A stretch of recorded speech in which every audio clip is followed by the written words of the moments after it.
right, and so we will also show you that since the president has ordered DSS, police, security agencies to move on the ground, that's part of Kwara State. In the southern Senatorial District of the state are seeing enormous attacks, and it's been a persistent and consistent attacks on the people of that area in Kwara State. It's just a border from Ekiti to Kebbi State. And we've seen that level of attack happening over the past months in the state. Of course, the Commissioner of Police has since gone on the ground and deployed more personnel to douse the tension in the state. But let's get to break down all of these and what this means. First and foremost, let's visit the Kebbi matter. Of course, we'll be getting all the perspectives, some of the angles which will give you some kind of perspectives on what exactly is going on. I'm being joined by Senator Garba Maidoki, who is a senator representing Kebbi State in the National Assembly. Thank you so much, Senator, for joining us. Thank you for having me, Shew. Let's sort out the situation in that school. But give us some native intelligence and some information that we do not know as far as that attack and that abduction is concerned. Thank you very much, Shew. This is the most unfortunate week of my life. When we heard of the kidnapping of Chibok girls, you thought it's too far away. That is like a fairy tale. Today is right in the middle of my house. That's your constituency? Yeah, my constituency. In Maga? In Maga. These are people that we assured that when we win election, there will be security. Security was #1 item in the agenda for my election, for my joining politics. And just yesterday, I came back from Maga. I met the wife of the 2 persons that were killed. I met the school principal and the people of Maga to commiserate with them and condole those that have died and give them assurance that we will work with government and other security agents to ensure these children are brought back home. I gave them assurance that this will not be like Chibok girls. They will come back home. And I just came back to Abuja so that we can work with the relevant government and see what is the best way and solutions that will be used to ensure that these girls are returned and security is returned to our environment. Senator, I mean, quite emotional. You promise your people as a leader that you're going to secure them. Yeah. But now, see what has happened. You feel a sense of failure to them. Is that how you feel? Do you think I can tell you, I feel right now that I have failed my people. My people embarked on self-help to protect themselves. I went around, I brought INEC registration card. I assured them that this INEC registration card is more than the local weapon they call Wagila you are holding. That this is your ticket to safety. Please go and register and make sure you choose people of integrity, and we can assure you that security will come to this area. And they heard us clear, and they did. I won an election under PDP. PDP was not in government in Kebbi State. We defeated the incumbent senator, who incidentally was my childhood friend, or is my childhood friend. We grew up together, we worked together. So But it's about securing our people. It's not about me or about him. It's about our land and our people. And we came to the Senate. We engaged the Senate. Prior to my elections, there were more than 200 villages in Zulu Emirate that had been occupied by bandits. Occupied completely. When you say occupied, did they hoist their flags? Are they operating from there? They are operating there from there. Most of the bandits that are troubling us are not those that hoist flag. These are economic bandits. They steal cows, goats, take people for ransom. These are the type of people we are dealing with. They are not the type that host flag or any ideological inclination. These are economic terrorists. So, and to the glory of God, after I plead, Senate went into action and we engaged all the service chiefs. And I can tell you we've seen results. And I came back after a year, I reported to the Senate President that, Senate President, thank you very much. Today in Kebbi South, there is no one village that is occupied by bandits. This was what time of the year? Late last year. Okay. So I told him that every community have gone back to their villages and their farming. But we still have incursions. Most of our problem come from Zamfara State. It's only a river that divides Kebbi State from Zamfara State. So you are bordered by the Zulu Emirate, yeah, where this happened is just a few kilometers away from Zamfara State. Zamfara State, that side of axis. Yeah, so you on that axis you are bordered by Zamfara. On the other axis you are bordered by Sokoto. By Niger. By Niger State. Yeah, by Niger State. Yeah. And all the terrorists, whenever they are coming, mostly they reside in Zamfara. But when they are coming, they have a corridor, which is every time they are attacking Yauri Emirate, for instance, they must pass through Zuru. So if Zuru is attacked today, the next day Yauri will be attacked. If Zuru is safe, Yauri is safe.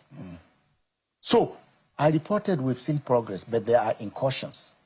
And we plead with the Senate President that things should be done so that the security in those areas can be enhanced.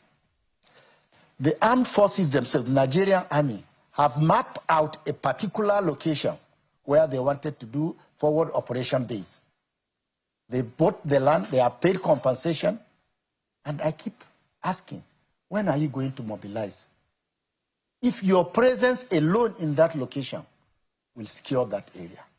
So this is Zulu Emirates is, and Maga also is within the Danko Wasagu local government area. Yes. And this has a large expanse of land that those who say that you can travel for several minutes or almost an hour. And you may not even see settlement until you see another settlement and you see another settlement. So there's a large expanse of land and there's a river between the Zulu Emirates and Zamfara State. But in all of this, the attack we saw, a vice principal was killed. Yeah. The principal was heavily injured. And those who say some of the schoolgirls escaped, you know. But did you see any of those schoolgirls that escaped? What more did you hear? Where did they run back to? Where did they, what inkling do you have? Did they take the schoolgirls towards Zamfara State, or what part of the country did they say they go? They must have been footsteps, because we understand that when they attacked Maga, several minutes people were running helter-skelter before they went into the school. What are the information that we have? Where do we think that these people must have entered into or taken these schoolgirls? Seun, I must commend so far the activities of the Nigerian Armed Forces. They are right now in the forest. Just today, I have a report of about 7 soldiers that were shot, unfortunately not fatally, by the bandits? By the bandit in an effort to rescue these girls.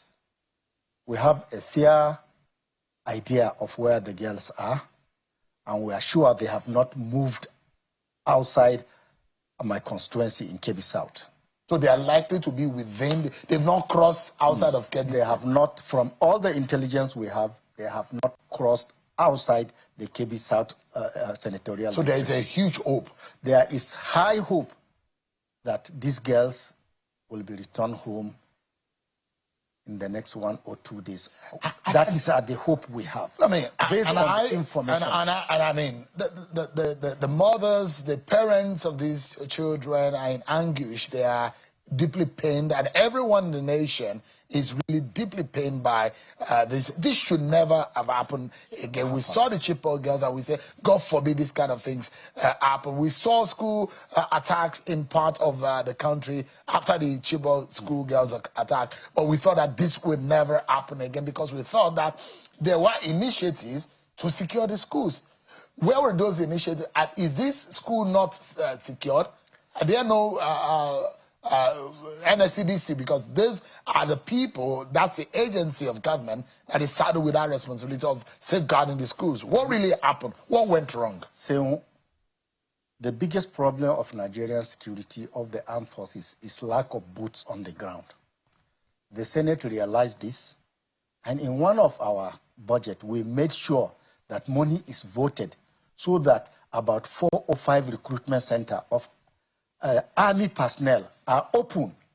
But unfortunately, up to date, apart from Kaduna, there is no training center for the armed forces. Without boots on the ground, say 20 soldiers who are stationed in a particular location, or 25, cannot confront 300 armed bandits riding on 300 machines carrying 33 people.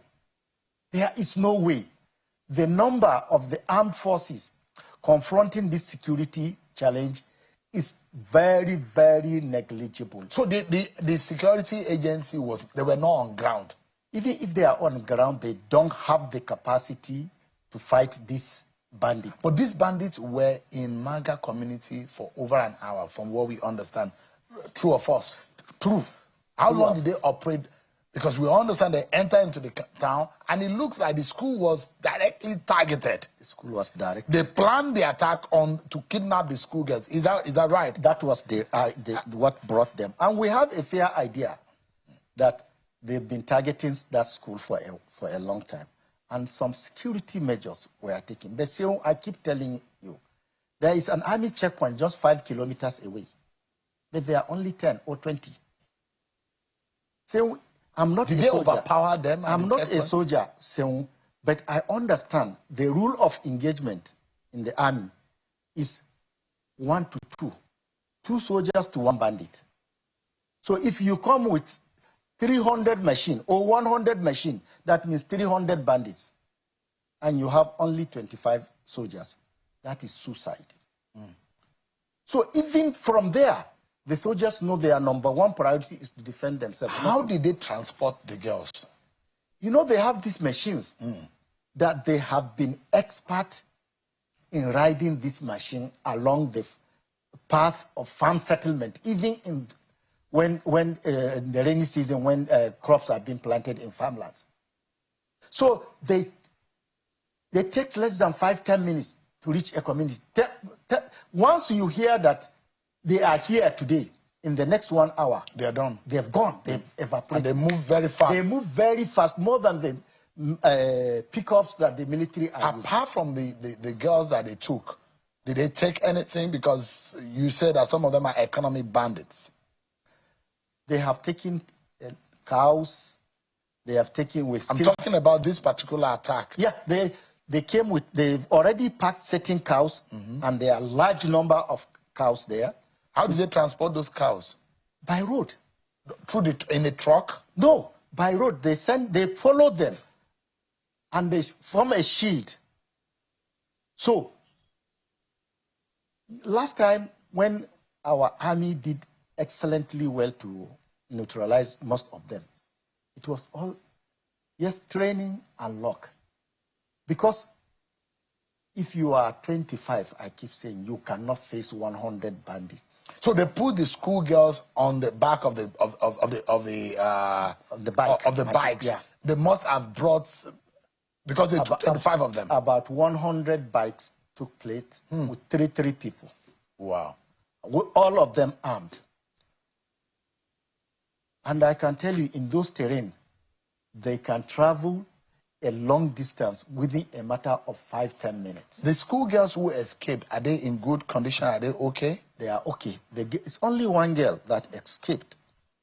It's only one girl. The principal was badly injured, we understand. No, I spoke with the principal. Is she okay now? She's okay. All right. Give me a moment, Senator. We'll be right back to look at ways out of this. This should never happen. And how will it not happen again? What are we doing?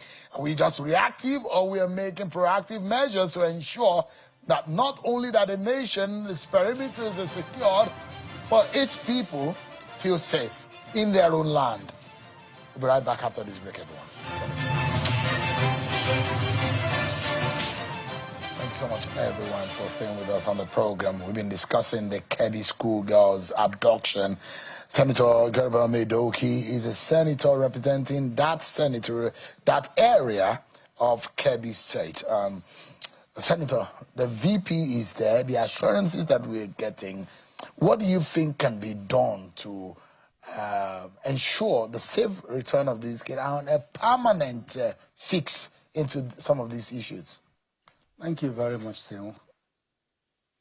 We appreciate seriously the effort of the federal government towards this incident. The Chief of Army Staff was there himself supervising this operation, but he left. But there is the garrison commander, Major General, is in Zuru right now, and the Vice President, who is representing the President, is already in Kebbi State to show the attention the federal government has given us towards resolving this issue. And we are very hopeful that this issue will be resolved and these girls will be returned. What's the spirit of the people of your of Maga? What is it like? Maga is a ghost of itself. The parents are in a state of shock. Some of them think they are still dreaming. That you will wake up from this bad dream and a nightmare and you see the child the following morning. Some of them are already in hospital, hypertension, with hypertension. What about the wife of the principal that was shot dead? It's the vice principal who was supposedly, but it's not the vice principal, it's the head of security. Yeah. They went to his house, they asked him to take them to the girls, he refused, and they shot him. Point blank, in front of his wife and his children. But the head of school was said to have been injured. She's doing very well now. Okay. She was in the school and she is okay. The other person that was there was a security guard that was killed. They asked him to take them to the girl hostel. He refused and they killed him straight away. The third security man who complied with their instruction, who took them to the girls hostel, they wanted to go with him, but because their main attention was to take the girls. So once their attention was diverted towards capturing the girl, he slipped away. But, I mean, you said that it's long coming. This attack, there are feelers that this will happen. And it shows the vulnerability of the school. Are there other vulnerable spots in the state or within your senatorial district that attention needs to pay to? Yes. There are so many vulnerable schools. I've received calls from parents. Do we take our children home? I really don't have an answer, but I'm waiting to speak with because the incidents, now our full attention is how to recover these girls. Immediately after, we would have to sit down with the governor to decide. All right.